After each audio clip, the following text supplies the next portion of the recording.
अब हम आपको जिहाद और इस्लाम का वो सही अर्थ दिखाना चाहते हैं जिससे हमारे देश के मुसलमानों को और आप सबको हमेशा दूर रखा गया। आज जिस तरह से भारत के बहुत सारे मुसलमान अपने देश का साथ देने की बजाय भारत का विरोध करने वाले मुस्लिम देशों का साथ दे रहे हैं, उसका आभास देश के संविधान निर्माता डॉक्टर भीमराव अंबेडकर को आज से 77 वर्ष पहले ही हो गया था। अस्सलामु अलैकुम वरहमतुल्लाहि वबरकातुहू। Welcome to my YouTube channel stand for piece.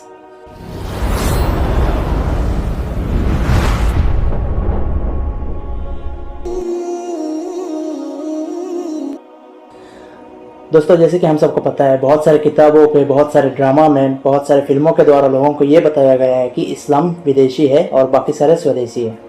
लेकिन सारे हिंदुस्तानी इस गलतफहमी के शिकार नहीं बने। जैसे एक छोटे से बीज पे एक बड़ा सा पेड़ छुपा रहता है, उसी तरह इस गलतफहमी के अंदर एक बहुत ही भयानक परिणाम छुपा हुआ है, जिसको हम सबको वैध करना ज़रूरी है, जिसका हम सबका गलतफहमी दूर करना ज़रूरी है। तो आइए आज इन शॉर्ट में हम ये जानने की कोशिश करते हैं क्या मुसलमान विदेशी है या स्वदेशी है। जैसे कि दोस्तों हम सबको मालूम है, बहुत सारे जाति उपजाति इस देश में आए थे अपनी किस्मत को आजमाने के लिए। उन्हीं में से एक बहुत ही इंपॉर्टेंट थे आर्यंस। आर्यंस के बारे में बेबीलोन और एशिया माइनर के जो प्राचीन भाषाओं में जानकारी मिला है वही सबसे पुराने हैं। उसी जानकारी के अनुसार ये अनुमान लगाया जाता है आर्यंस उत्तर से काकेसस पर्वत पार करके या उत्तरी ग्रीस के मेसिडोन और थ्रेस होके मेसोपोटामिया और एशिया माइनर में आके पहुंचे। ये तथ्य विनय घोष के भारत का इतिहास पेज नंबर 70 पे लिखा गया है। इस्लामिक एंड ईसाई रिलीजन के हिसाब से हमारे पिता जो दुनिया के पहले इंसान थे, हजरत आदम अलैहिस्सलाम को जब जन्नत से बेदखल कर दिया गया था तो इसी सरजमीन पर रखा गया था। इस हिसाब से भारत के साथ मुसलमानों का बहुत ही प्राचीन और पर्सनल अटैचमेंट है। आर्यंस और मुसलमान अपने भाग्य के आजमाने के लिए भारत में आए थे और यहीं पे बसने लगे और आखिर में अपना सब कुछ छोड़ के यही शमशान या कब्र की मिट्टी में मिल गए। अंग्रेज भी अपनी किस्मत को आजमाने के लिए आए थे। उन्होंने अपने व्यापार को राजतंत्र में बदल दिया था और भारत पर कब्जा कर लिया। उन्होंने जितना संभव हो सके इस देश का धन अनाज सब कुछ छीनकर चले गए और अपने देश को समृद्ध बनाया। अंग्रेज विदेशी हो सकते हैं, लेकिन आर्यंस और मुसलमान कभी भी विदेशी नहीं हो सकते। आज बहुत सारे लोग इस्लाम और मुसलमान का नाम खराब करने के लिए गलत दलीलें पेश कर रहे हैं। गलत तरीके से लोगों के सामने दिखाया जा रहा है, गलत इन्फॉर्मेशन लोगों तक पहुंचाया जा रहा है। हाल ही में एक वीडियो बहुत ही वायरल हो रहा है हमारे बहुत ही सीनियर जर्नलिस्ट सुधीर चौधरी जी का। उनका एक वीडियो बहुत ही वायरल हो रहा है जिसके बारे में मैं आज कुछ बताना चाहता हूँ। पहले आप लोगों से दरखास्त है, ये वीडियो आप लोग देख लीजिए और अपना अपना राय बताइए। तो वीडियो पेश किया जा रहा है। आज जिस तरह से भारत के बहुत सारे मुसलमान अपने देश का साथ देने की बजाय भारत का विरोध करने वाले मुस्लिम देशों का साथ दे रहे हैं, उसका आभास देश के संविधान निर्माता डॉक्टर भीमराव अंबेडकर को आज से 77 वर्ष पहले ही हो गया था। उन्होंने एक पुस्तक लिखी थी जिसका नाम था पाकिस्तान और भारत का विभाजन। इस पुस्तक के पेज नंबर 337 पर वो लिखते हैं कि इस्लाम धर्म एक बंद खिड़की की तरह है जो मुसलमानों और गैर मुसलमानों के बीच भेद करता है। इस्लाम धर्म में जिस भाईचारे की बात कही जाती है वो भाईचारा मानवता का भाईचारा नहीं है, बल्कि उसका मतलब सिर्फ मुसलमानों का मुसलमानों से भाईचारा है। और जो गैर मुस्लिम हैं यानी हिंदू हैं, उनके लिए इस्लाम में सिर्फ घृणा और शत्रुता ही बची है। इसके अलावा इसी पन्ने पर यह भी लिखा है कि मुसलमानों की वफादारी उस देश के लिए नहीं होती जहां वो रहते हैं, बल्कि उनकी वफादारी अपने धर्म के लिए होती है जिसका वो पालन करते हैं। और मौजूदा स्थिति में अंबेडकर की ये बातें बिल्कुल फिट बैठती हैं। तो दोस्तों, वीडियो के द्वारा वो ये बताना चाहते हैं कि इस्लाम धर्म एक बंद खिड़की की तरह है और बाबा साहेब जी के बुक के हिसाब से ये बताया गया कि इस्लाम में जो भाईचारा की बात होता है वो सिर्फ मुसलमानों में सीमित है, गैर मुसलमानों के लिए वो जगह नहीं है। हालांकि मुझे नहीं पता उस पेज में क्या लिखा गया है, हो सकता है आगे पीछे कुछ और लिखा हो। उन्होंने सिर्फ एक लाइन ही बताया गया है, एक ही पेज के बारे में बताया गया है। जैसे कि आजकल हमारा एक ट्रेंड है, कोई एक कुछ बोलता है और दूसरा कुछ अगर वो दोहराता है तो उसी को वायरल कर देते हैं। जैसे कि एक महान आदमी ने कहा था कि हम ऐसा एक मशीन लाएंगे जिसके ये साइड में आलू डालेंगे और उसी साइड में से पैसा निकलेगा। तो उसी लाइन को दूसरे बंदे ने दोहराया था, लेकिन लोगों ने उसको इतना वायरल किया, ऐसा लगा कि वो लाइन उस दूसरे आदमी का है। तो इस हिसाब से हमें गुमराह किया जाता है। यह है हमारे जर्नलिज्म का स्टैंडर्डिटी, यह है हमारे देश के जर्नलिज्म, जो एक चीज़ को बार बार रिपीट करते हैं, बार बार लोगों के सामने पेश करते हैं। अगर बुक में ऐसा लिखा गया है तो अकॉर्डिंग टू मी इसमें कोई गलत नहीं है। अगर आपके लिए आपका भाई किसी भी देश में हो, आपके धर्म का हो, आपके जात का हो, उसके लिए आपका प्यार लाजिम है। और उसके लिए आप प्यार दिखा। अगर मेरा कोई भाई कहीं पे भी रहे, किसी भी देश में रहे, वो उसके लिए मेरा प्यार उतना ही रहेगा। अगर बाबा साहब के बुक के हिसाब से या सुधीर चौधरी जी के हिसाब से इस्लाम ये है, एक बंद खिड़की है, तो आइए हम ये जानने की कोशिश करते हैं कुछ महान लोगों के नज़रिए से इस्लाम क्या है। जीसी वेल्स के हिसाब से अरबों के माध्यम से इस मानव जगत में अपनी रोशनी और शक्ति संचित की है, ना कि लैटिनों के माध्यम से। सम्राट नेपोलियन बोनापार्ट के हिसाब से कुरान ही सच है और लोगों को सुख और शांति के मार्ग पे ले जाने में सक्षम है। अकॉर्डिंग टू सर विलियम मोर, सम्राट हिरक्लियस के अधीन में जो सीरियाई क्रिश्चियंस जैसे रहते थे, उस हिसाब से मुसलमानों के अधीन वो ज्यादा सामाजिक और राजनीतिक स्वतंत्रता प्राप्त करते थे। आचार्य प्रफुल्ल चंद्र राय जी ने कहा, संसार में इस्लाम ही सबसे अच्छा लोकतांत्रिक धर्म है। हमारे सबके प्यारे स्वामी विवेकानंद जी ने कहा है, इस्लाम जहाँ जहाँ पे गया है वहाँ के आदिम निवासियों का उद्धार हुआ है। वो लोग, उनकी भाषा, उनकी राष्ट्रीयता आज भी विद्यमान है।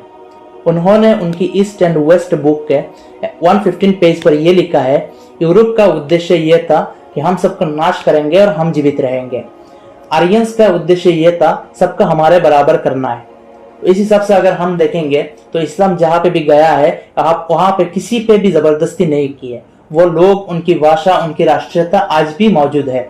प्यारे बापूजी ने भी कहा है, इस्लाम कोई झूठा धर्म नहीं है। अगर कोई हिंदू श्रद्धा के साथ इसे पढ़े तो उसे उतना ही पसंद आएगा जितना मुझे। तो ये था कुछ महान लोगों के हिसाब से इस्लाम, और हमारे सुधीर चौधरी जी और उस बुक के हिसाब से इस्लाम अगर बंद खिड़की है, तो इन महान लोगों के हिसाब से इस्लाम तो एक बहुत ही जीता जागता उदाहरण है इस मानव समाज के लिए। तो चलिए अब जानते हैं गैर मुसलमान के साथ भाईचारा या मुसलमानों के ऊपर गैर मुसलमान का क्या हक है, इस बारे में इस्लाम क्या कहता है। हमारे प्यारे नबी हजरत मोहम्मद मुस्तफ़ा सल्लल्लाहु अलैहि वसल्लम किसी पर भी जुल्म करने से मना किए हैं, भले ही वो गैर मुस्लिम ही क्यों ना हो। उन्होंने ये भी कहा है, मजलूमों की बद्दुआओं से बचो, चाहे वो गैर मुसलमान ही क्यों ना हो, क्योंकि उसके और अल्लाह के बीच में कोई पर्दा नहीं है, उसकी बद्दुआएं भी जल्दी कबूल हो जाती हैं। हज़रत सुफियान इब्न सालिम रज़ियल्लाहु तआला अन्हु से रिवायत है, हुज़ूर सल्लल्लाहु अलैहि वसल्लम ने कहा, जान लो अगर कोई मुसलमान किसी गैर मुसलमान के ऊपर अत्याचार करता है, उसके ऊपर जबरदस्ती करता है या उसका किसी भी चीज को जबरदस्ती छीन लेता है, तो कयामत के दिन अल्लाह के अदालत में मैं उसी गैर मुसलमान के पक्ष में उन लोगों के खिलाफ खड़ा रहूंगा। अबू दाऊद में यह हदीस आया है, यानी अगर कोई मुसलमान किसी गैर मुसलमान का किसी भी चीज पे जबरदस्ती करता है या उसका किसी भी चीज जबरदस्ती छीन लेता है, तो कयामत के दिन यानी डे ऑफ जजमेंट के दिन हुजूर सल्लल्लाहु अलैहि वसल्लम उसी गैर मुसलमान के पक्ष में हमारे खिलाफ खड़े रहेंगे। इसी से पता चलता है कि हुजूर सल्लल्लाहु अलैहि वसल्लम ने भाईचारा के बारे में जो बताया है, तो इस्लाम में वो किसी एक मुसलमान और दूसरे मुसलमान के बीच में नहीं है, वो सारी कायनात के लिए है, वो सारी इंसानियत के लिए है। हज़रत अबू बकर रज़ियल्लाहु तआला अन्हु से रिवायत है, हुजूर सल्लल्लाहु अलैहि वसल्लम ने फरमाया, अगर कोई भी मुसलमान किसी गैर मुसलमान को अन्याय से मारता है या कत्ल करता है तो उसके लिए जन्नत हराम हो जाता है। एक बार हुजूर सल्लल्लाहु अलैहि वसल्लम के सामने से एक यहूदी का लाश लेके जा रहे थे, तो वो उस लाश के सम्मान से अपने जगह पे रुक गए। तो उनके जो साथी थे उन्होंने कहा, या रसूल अल्लाह आप क्यों रुक गए, वो तो एक यहूदी का लाश है। तो उन्होंने जवाब दिया था, क्या वो इंसान नहीं है। तो इस हिसाब से पता चलता है हमारे प्यारे नबी सल्लल्लाहु अलैहि वसल्लम सिर्फ मुसलमान के लिए नहीं, पूरे कायनात के लिए इंसानियत का प्रचार करने के लिए आए थे, इंसानियत के लिए आए थे, इंसानियत को बचाने के लिए आए थे। जैसे कि आज कहीं पे भी कुछ भी हो उसमें इस्लाम को अटैच किया जाता है, उसमें बताया जाता है कि इसके पीछे इस्लाम का हाथ है। जहाँ पे ये हदीस में साफ साफ कहा गया है, अगर कोई भी मुसलमान किसी भी गैर मुसलमान का अन्याय से मारता है तो उसके लिए जन्नत हराम हो जाता है। जिस जन्नत के लिए हम इतना मेहनत करते हैं, जिस जन्नत के लिए हम इतना इम्तिहान देते हैं, वो जन्नत इतने आसानी से हम कैसे छोड़ेंगे। आज कहीं पे भी कुछ भी हो, कोई टेररिज्म एक्टिविटी हो, कोई टेररिस्ट अटैक हो, उसमें इस्लाम को प्रमोट किया जाता है, उसमें इस्लाम को दिखाया जाता है, जो बिल्कुल ही गलत है।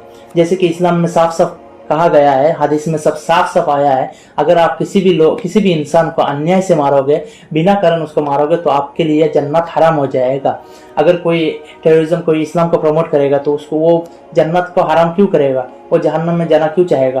तो वो एक वेस्टर्न मीडिया का, वेस्टर्न लोगों का एक बहुत ही बड़ा साजिश है ताकि इस्लाम को बदनाम किया जाए। इसी के साथ हमारे इंडियन मीडिया भी उसी के फ्लो में बहते जा रहे हैं, और वही लोग, हमारे इंडियन मीडिया भी आज इस्लाम को टेररिज्म के हिसाब से प्रमोट कर रहे हैं। ऐसे हजारों मिसालें दे सकता हूँ आपको, जिसमें इस्लाम ने हमेशा भाईचारा की बात कही है, जो भाईचारा सिर्फ मुसलमानों के बीच में सीमित नहीं है, जो पूरी कायनात के लिए, पूरी इंसानियत के लिए है। हमारे सुधीर चौधरी जी के हिसाब से इस्लाम बंद खिड़की की तरह है। वो उनके हिसाब से इस्लाम अगर ये है तो उन्होंने इस्लाम को बहुत सारे प्रमोट किया है, बहुत सारे हादसों पे, बहुत सारे टॉपिक पे उन्होंने इस्लाम को प्रमोट किया है। जैसे कि बहुत सारे जिहाद, लाभ जिहाद, बहुत सारे जिहाद उन्होंने इन्वेंट किया है जो इस्लाम में बिल्कुल नहीं है। तो उनके हिसाब से एक और वीडियो मैं आपको दिखाना चाहता हूँ उनके हिसाब से इस्लाम क्या है। तो ये वीडियो आप सबके लिए। अब हम आपको जिहाद और इस्लाम का वो सही अर्थ दिखाना चाहते हैं जिससे हमारे देश के मुसलमानों को और आप सबको हमेशा दूर रखा गया है। दुनिया का कोई भी धर्म हिंसा को बढ़ावा नहीं देता, इस्लाम भी नहीं देता। इसलिए किसी भी मजहब के बारे में किसी नतीजे पर पहुंचने से पहले हमें उसके सिद्धांतों के बारे में जरूर पता होना चाहिए। इस्लाम ने हर मुसलमान के लिए कुछ खास कर्तव्य बनाए हैं। इन्हें इस्लाम के 5 स्तंभ कहते हैं। इस्लाम का पहला स्तंभ है शहादा, जिसका शाब्दिक अर्थ है घोषणा करना या गवाही देना। हर मुसलमान का कर्तव्य है कि वो इस बात की घोषणा करे कि अल्लाह के सिवा कोई और परमेश्वर नहीं है, यानी वो सिर्फ और सिर्फ अल्लाह में ही अपना भरोसा रखेगा।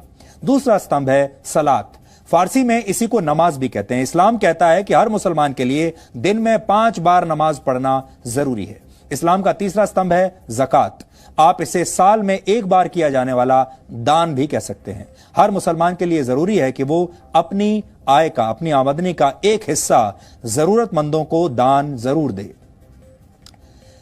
चैरिटी करे अंग्रेजी में अगर आप कहें तो। इस्लाम का चौथा स्तंभ है सौम, इसे रोजा रखना भी कहते हैं। इस्लाम में कहा गया है कि रमजान के महीने में हर मुसलमान के लिए रोजा यानी व्रत रखना जरूरी है। हिंदू उसे व्रत कहते हैं और इस्लाम में उसे रोजा कहा जाता है। और आप लोगों को पता भी होगा इस समय रमजान का ही पवित्र महीना चल रहा है। इसी तरह हज को इस्लाम का 5वां स्तंभ माना जाता है। हर मुसलमान का यह कर्तव्य है कि अगर वो मक्का जाने का खर्च उठा सकता है तो जीवन में कम से कम 1 बार उसे हज जरूर जाना चाहिए। यह तो ही इस्लाम के 5 स्तंभों की बात। जिहाद को इस्लाम का 6ठा स्तंभ माना जाता है। जिहाद का शाब्दिक अर्थ है पवित्र युद्ध, लेकिन जिहाद की परिभाषा को हमेशा गलत तरीके से पेश किया गया है। इस पवित्र युद्ध को धर्म युद्ध बताकर दुनिया भर में इसका गलत इस्तेमाल होता है। आतंकवादी हिंसा और दहशत फैलाते हैं और खुद को जिहादी कहते हैं। कट्टरता को जिहाद बताकर कट्टरपंथी अपने काम को सही ठहराते हैं। आज हम आपको यह बताने वाले हैं कि कौन से काम जिहाद की श्रेणी में नहीं आते। आप इन्हें नोट कर लीजिए ताकि जिहाद के मामलों में आपके तर्क मजबूत बन सके। अगर किसी के ऊपर इस्लाम कबूल करने के लिए जबरदस्ती की जाए तो इसे जिहाद नहीं कहा जा सकता। अगर किसी देश या क्षेत्र पर कब्जा जमाने के लिए उस पर हमला किया जाता है तो इसे भी जिहाद नहीं कहेंगे। इसी तरह अगर आर्थिक फायदे के लिए किसी इलाके पर हमला किया जाता है तो यह जिहाद नहीं है। सिर्फ अपनी ताकत का प्रदर्शन करने के नाम पर, लीडर की ताकत का प्रदर्शन करने के नाम पर हिंसा को जिहाद नहीं कहा जा सकता। अगर निर्दोष लोगों, बच्चों, महिलाओं की हत्या की जाती है या उनका बलात्कार किया जाता है, इसे भी जिहाद बिल्कुल नहीं कह सकते। और अगर किसी पर हमला करके उसकी संपत्ति का नुकसान किया जाता है, इसे भी जिहाद नहीं कहेंगे। इसी तरह अगर किसी को हराने के लिए जैविक युद्ध का सहारा लिया जाता है तो इसे भी जिहाद नहीं कहा जाना चाहिए।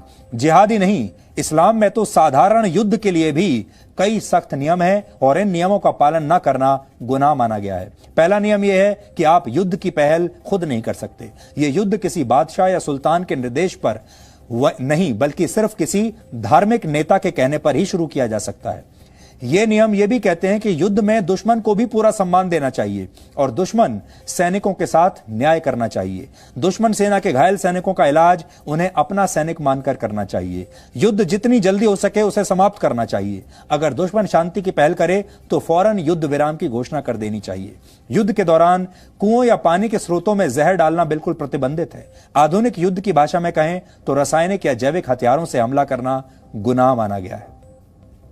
जिहाद की परिभाषा को सदियों से हमेशा गलत तरीके से पेश किया जाता रहा है और इसी का नतीजा है कि हमारे देश में जिहाद पर बात करना आपके जेल जाने की गारंटी बन सकता है। सच दिखाना आपको कोर्ट कचहरी के चक्कर लगवा सकता है। लेकिन हिंदू देवी देवताओं का अपमान करने वालों को बुद्धिजीवी समझा जाता है, उन्हें लिबरल माना जाता है। उन्हें कहा जाता है कि देखिए ये कितने उदारवादी हैं और ये कितने ओपन माइंडेड हैं।